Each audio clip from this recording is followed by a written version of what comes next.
Azurfa Radio, duniyar labarai a tafin hannunka. Assalamu alaikum, barkanku da sake saduwa da mu a wannan tasha mai farin jini, Azurfa Radio. Za ku iya sauraron mu ta hanyar sauko da manhajarmu da ke kan Play Store. Haka kuma kuna iya sauraron mu akan shafinmu a dandalin sada zumunta na Facebook. Sannan kar ku manta, ku yi subscribe ɗin YouTube channel ɗinmu tare da danna ƙararrawar sadarwa domin sanar da ku a duk lokacin da muka saka muku wani sabon shirin.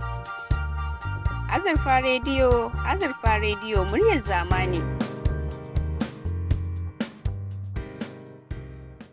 Baya ga haka, kungiyar Kwadagon ta jihar Kano ta buƙaci gwamnati ta gaggauta gyara albashin ma'aikatan lafiya na ƙananan hukumomi da malaman makarantun firamare, kana da lauyoyi da ke aiki a ma'aikatar shari'a ta jiha domin ya yi daidai da kunshin yarjejeniyar aiwatar da sabon tsarin mafi karancin albashi na naira 30,000 da bangarorin biyu suka rattaba wa hannu a yin taron gaggawa da kungiyar ta NLC da sauran kungiyoyin kwadago suka yi a nan Kano. Kungiyar ta ce matakin na gwamnati ya ci karo da tanade-tanaden dokokin kwadago na Najeriya da kuma na ƙasa da ƙasa. Kwamarar Kabiru a domin jibir da ke zaman shugaban kungiyar ta NLC a Kano, wanda ya jagoranci taron, ya yi ƙarin haske. Dokoki sun ce ko da gwamnati ko wani wanda ya ɗauki aiki, kamfanoni masu zaman kansu zai taɓa albashin ma'aikaci, wanda yarjejeniya ce tsakanin wanda ya ɗau aiki da wanda aka ɗauka aiki, to ya kamata ya sanar da shi wannan ma'aikaci ko kai tsaye ko kuma ta hannun jagororin ƙungiyarsa.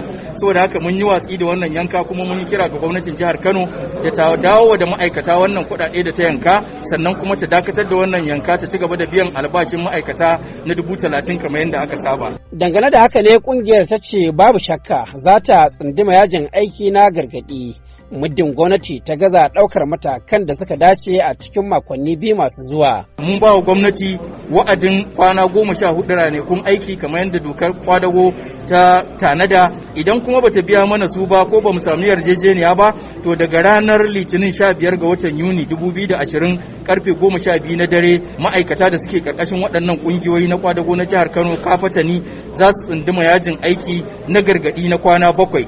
Sai dai kwamishinan kuɗi na jihar Kano Alhaji Shehu na Allah, wadda ma'aikatarsa ce ke kula da harkokin kuɗaɗe da albashi na jihar, na cewa wannan gwamnati tana kishin al'umma kuma tana kishin ma'aikata. Abinda ake samu yayi kasa, gwamnati ta ga cewar da ta bar al'umma su yi sallah, azumi ya zo ya kare, lokutan sallah su zo, sai ta ga cewar bari ce aiki da abin da take ganin kuɗin zai iya ɗauka.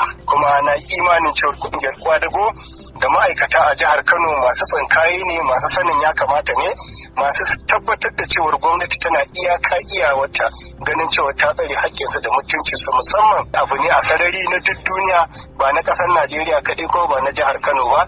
Yanayin kuɗi suka asasa haka, kuma na tabbatar da cewar ba za a kai ga gabar da za a yi yakin ba ni kwari na tsakanin ƙungiyar kwadago da gwamnati ba. Da gwamnati da ƙungiyar kwadago duk abu ɗaya ne, abin da yake gabansu shine su kare haƙƙi da mutuncin al'umma. Sarakan na tabbatar maka da cewar dama samun dandamali a tattauna da ma'aikata ko kuma da kungiyar kwadago da gwamnati ba sabon abu bane. Gabanin wannan wa'adi na 'yan kwadago, akwai zargin cewa magabatan kungiyar ta NLC da gwamnati bakin su guda. Ni a matsayina na shugaban kungiyar kwadago da nake jagorantar wannan al'amari, ina kalubalantar duk wani jami'i da ya kawo wata takarda ko wani sakamako na taro da aka yi wanda ya samu yarjejeniyar kungiyoyin kwadago na jihar Kano akan a yanki kudaden ma'aikatan jihar Kano.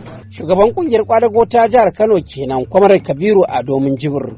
Mahmud Ibrahim Kwari.